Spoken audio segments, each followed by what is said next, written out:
Hello दोस्तों, स्वागत है आपका हमारे YouTube channel DSR study point में। तो आज बात करने वाले हैं मिड टर्म जो सैम्पल पेपर क्लास 12th का जो 2024-25 का है, इसको देखने वाले हैं। तो इसमें बात करने वाले हैं कि पेपर का पैटर्न क्या होने वाला है। पहले आपको समझा दूं कि ये आपका 80 नंबर का पेपर होने वाला है और 3 घंटे का आपको समय मिलने वाला है इस पेपर में। ठीक है, इसके साथ साथ अगर देखा जाए बच्चों, तो इसमें आपके 5 खंड होने वाले हैं।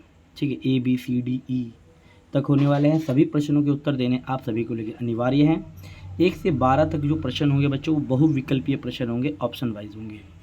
13 से लेकर 18 तक जो प्रश्न होंगे 2-2 अंक के होने वाले हैं, जिसको 50 से ज़्यादा शब्दों में इसको जवाब नहीं देना है। ओवर राइटिंग के साथ मार्क्स भी कट सकते हैं, है ना बच्चों।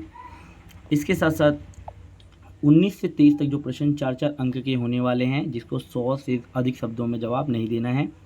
और 24 से 26 तक इसमें क्या होगा, पैसेज होगा, कार्टून होगा और मानचित्र पर आधारित जो होने वाले हैं आपके प्रश्न होने वाले हैं।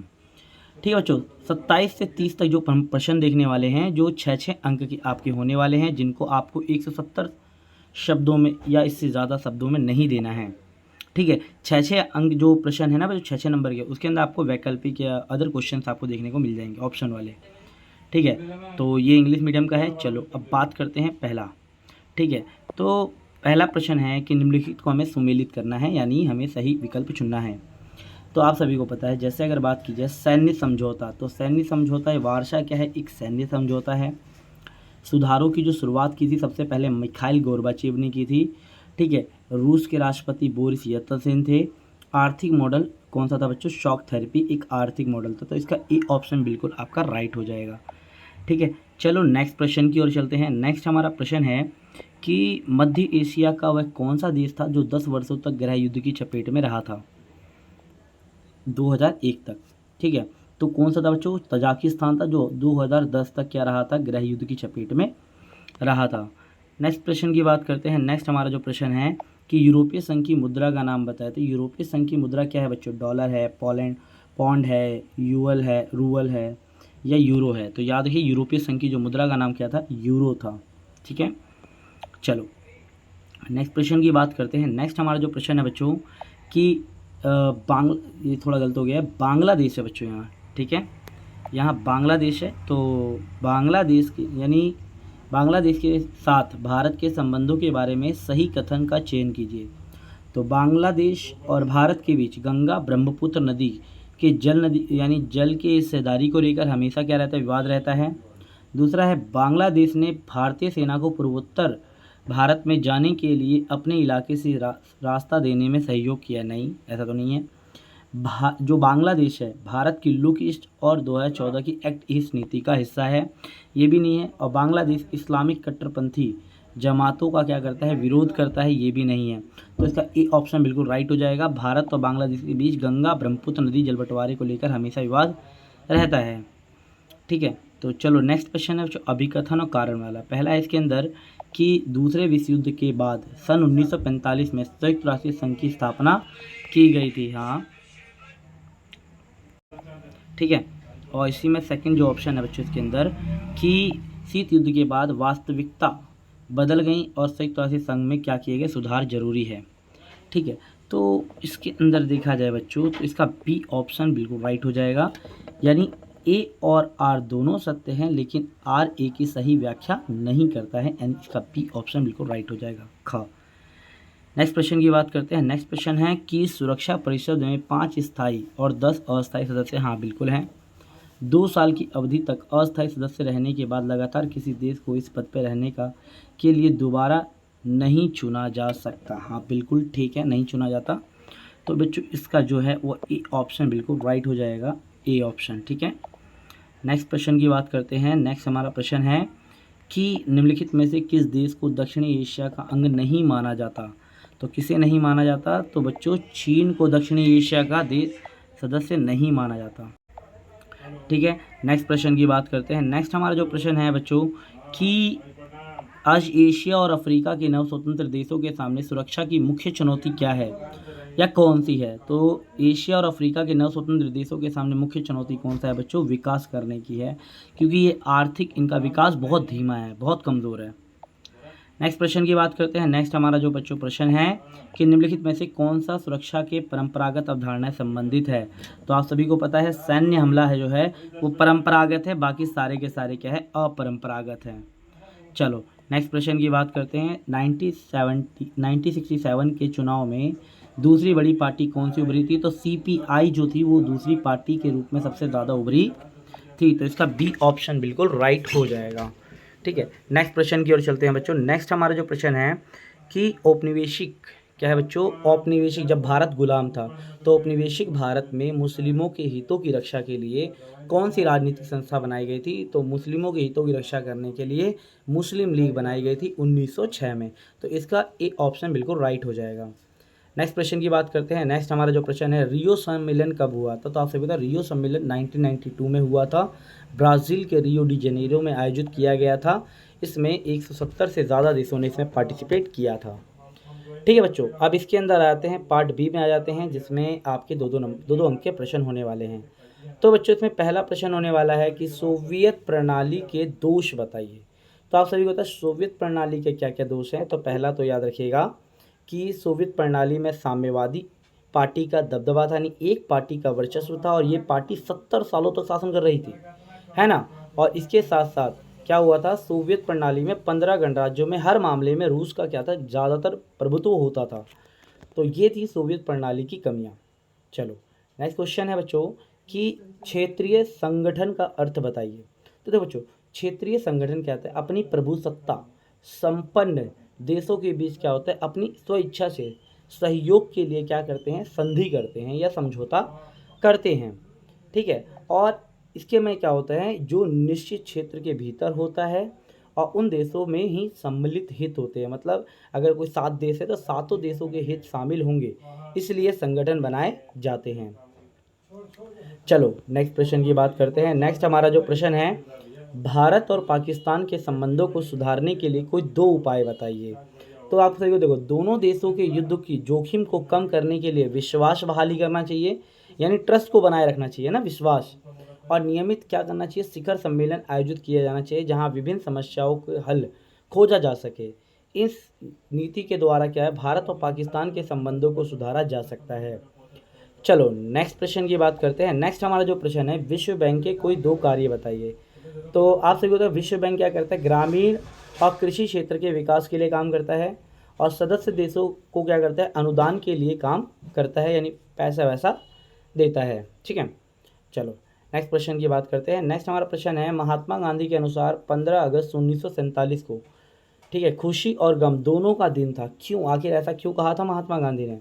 तो बच्चों हुआ क्या था कि 15 अगस्त 1947 को भारत को आज़ादी तो मिली थी, ठीक है, साथ ही भारत का विभाजन भी हुआ था, इसलिए ये दिन भारत के लिए खुशी का भी था और गम का भी दिन था, क्योंकि बहुत सारे लोग इसमें मारे भी गए थे। इसलिए महात्मा गांधी 15 अगस्त 1947 में किसी भी उत्साह समारोह में शामिल नहीं हुए थे। ठीक है, वो जहाँ उत्पीड़क थे, जहाँ लोगों मतलब जो लोगों को मारा वारा गया था, वहाँ उन लोगों को सांत्वना दे रहे थे। ठीक है, चलो नेक्स्ट प्रश्न की बात करते हैं। भारतीय कम्युनिस्ट पार्टी का विभाजन क्यों हुआ था। तो बच्चों हुआ क्या था, भारतीय कम्युनिस्ट पार्टी का जो विभाजन 1964 में हुआ था, चीन और सोवियत संघ के बीच विचारधारात्मक अंतर आ गया था और 1961 में युद्ध, यानी 61 नहीं बच्चों 62 में भारत चीन युद्ध हुआ था, है ना। और CPI जो थी ना पार्टी ने क्या किया था, चीन के आक्रमण का क्या करता समर्थन किया था। जो CPI पार्टी थी इसका समर्थन कम्युनिस्ट पार्टी ऑफ इंडिया इसने समर्थन किया था, जिसके कारण क्या हुआ था, ये पार्टी क्या हो गई, 2 भागों में टूट गई थी। ठीक है, चलो अब बात करते हैं सेक्शन सी के बारे में। इसके अंदर जो बच्चों आप लोगों का सेक्शन सी जो है, इसमें आपके जो है 4 अंकों के सवाल आने वाले हैं। तो चलो देखो पहला प्रश्न है, वैश्वीकरण का आखिर अर्थ क्या होता है, वैश्वीकरण के 2 कारणों को उजागर कीजिए। तो देखो बच्चों वैश्वीकरण के अगर बारे में बात की जाए तो वैश्वीकरण का साधारण अर्थ होता है विश्व में वस्तु, पूंजी, श्रम, विचारों का मुक्त प्रवाह होना। वैश्वीकरण के होता है, वैश्वीकरण के माध्यम से क्या होता है, एक देश अपनी अर्थव्यवस्था को दूसरे देशों की अर्थव्यवस्था के साथ क्या करता है, जोड़ता है ना।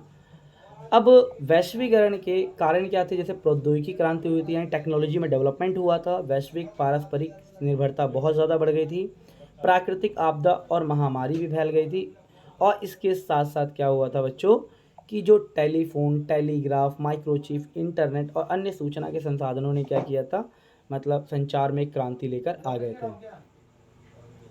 ठीक है, चलो नेक्स्ट प्रश्न में बात करते हैं कि नेक्स्ट प्रश्न में है कि भारत विभाजन के उत्तरदायी कारण बताइए। तो आप सभी को पता है ब्रिटिश सरकार ने फूट डालो और राज करो की नीति अपनाई थी।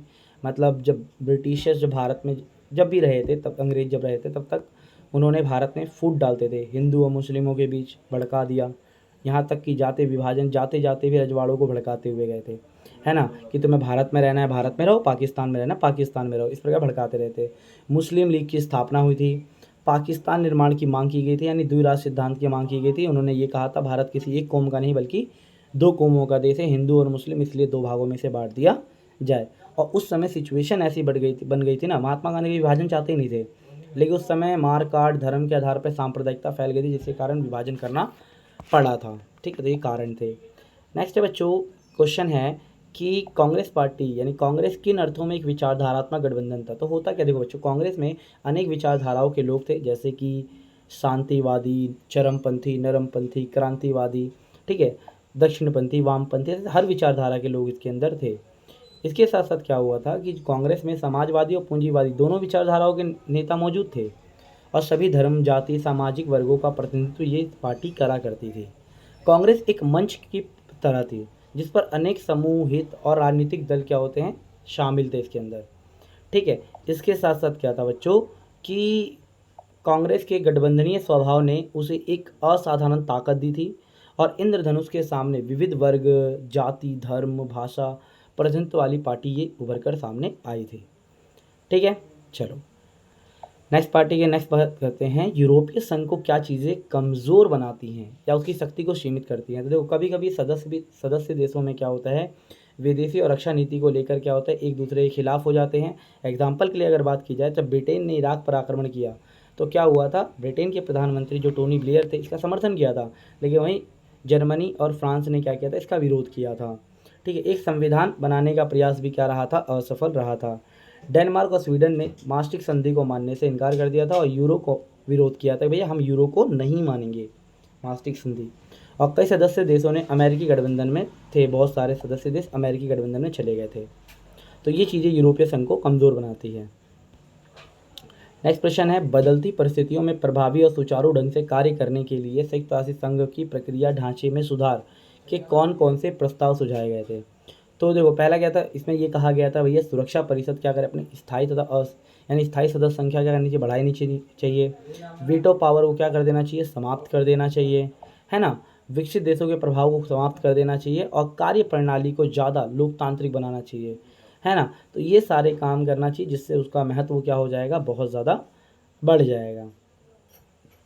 अब है कि मैप और कार्टून बेस पे क्वेश्चन है, पैसेज भी है, जिसमें से पैसेज है, जिसमें से पैसेज एक दे रखा है कि पूर्व सोवियत संघ के अधिकांश गणराज्यों में संघर्ष आशंका वाले क्षेत्र थे और अनेक गणराज्यों में गृह युद्ध और बगावत को भी झेला है। इसके साथ साथ इन देशों में क्या है, बाहरी ताकतों की दखल भी बढ़ी है, इससे स्थिति और भी क्या खराब हो गई है ना। और इसके साथ साथ रूस के दो गणराज्य चेचन्या और दागिस्तान में अलगाववादी आंदोलन भी चले हैं।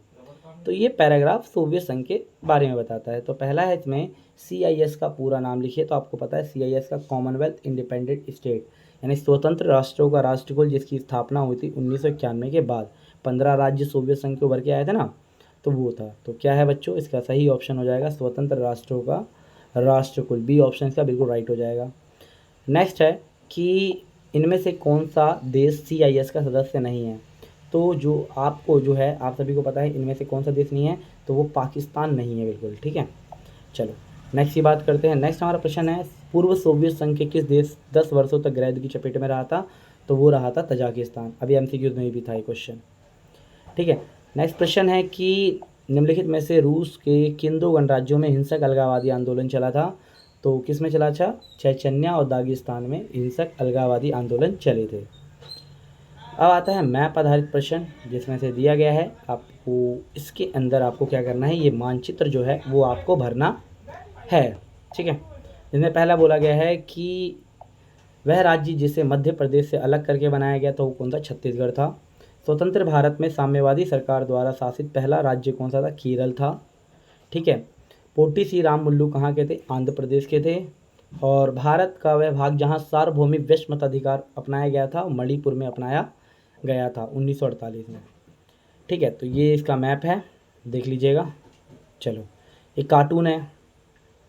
ठीक है, अब कार्टून के सवाल को देख लेते हैं। पहला कार्टून है इसके अंदर कि देखो बच्चों, इसमें क्या है कि उपयुक्त कार्टून में किस देश से संबंधित है। तो आप सभी को पता है अभी कार्टून को अगर देखें तो देखो आपको ध्यान से देखना कि जो ये शेर है ये सिंगली समुदाय को दर्शा रहा है और ये लिट्टे यानी तमिलों को दर्शा रहा है। और बीच में कौन है? वहाँ के राष्ट्रपति राजपक्षे हैं, है ना। तो यानी ये तमिलों को और ये सिंगली को दर्शा रहा है। तो हमें समझ में आ रहा है ये श्रीलंका को दर्शा रहा है। चित्र में जो है कार्टून श्रीलंका को दर्शा रहा है। दिए गए चित्र में दिखाए गए व्यक्ति कौन है? तो राजपक्षे हैं जो वहाँ के राष्ट्रपति हैं। दिए गए चित्र में बाघ किस समुदाय का प्रतिनिधित्व कर रहा है? तो बाघ जो है बच्चों वो तमिलों का कर रहा है और सिंह जो है वो किसका प्रतिनिधित्व कर रहा है बच्चों? वो कर रहा है आपके सिंगलियों का। वयस्क मताधिकार से क्या तात्पर्य है? ठीक है, थोड़ा सा ही गलत हो गया है ना, काट दो। चलो आगे बढ़ते हैं। आगे नेक्स्ट सेक्शन हमारा कौन सा है बच्चों? ई सेक्शन है, जिसमें दीर्घ उत्तरीय प्रश्न है। तो हमारा इसमें पहला बच्चों प्रश्न आता है कि पूर्व साम्यवादी देशों के साथ भारत के संबंधों का परीक्षण कीजिए। तो होता क्या है? देखो इसमें भारत और रूस के संबंध बताने बच्चों। जैसे कि पूर्व साम्यवादी देश अर्थात भारत के रूस के साथ बहुत ज़्यादा अच्छे संबंध है। रूस के साथ विशेष रूप से प्रगाढ़ या मजबूत है। रूस और भारत दोनों ही सपना क्या देखते हैं? बहुध्रुवीय विश्व का सपना देखते हैं, है ना। और इसके साथ साथ दोनों ही देश सह-अस्तित्व, सामूहिक सुरक्षा, क्षेत्रीय संप्रभुता, स्वतंत्र विदेश नीति, अंतर्राष्ट्रीय झगड़ों को वार्ता द्वारा हल और संयुक्त राष्ट्र संघ के मजबूत और लोकतंत्र पर क्या करते हैं? विश्वास करते हैं। ठीक है, 2001 में भारत और रूस के बीच 80 द्विपक्षीय समझौते हुए थे। और इसके साथ साथ रूस के लिए भारत जो है वो सबसे बड़ा हथियारों का खरीदार देश है। तेल भी भारत सबसे ज़्यादा कहाँ आयात करता है? रूस से करता है। परमाणु योजना और अंतरिक्ष योजना में रूस क्या करता है? भारत की मदद करता है।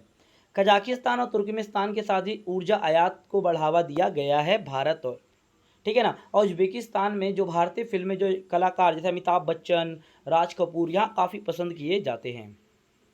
चलो नेक्स्ट प्रश्न की बात करते हैं। नेक्स्ट हमारा जो प्रश्न है कि चीन द्वारा अपनी अर्थव्यवस्था के उत्थान के लिए कौन से कदम उठाए गए थे? 3 कदमों का वर्णन कीजिए।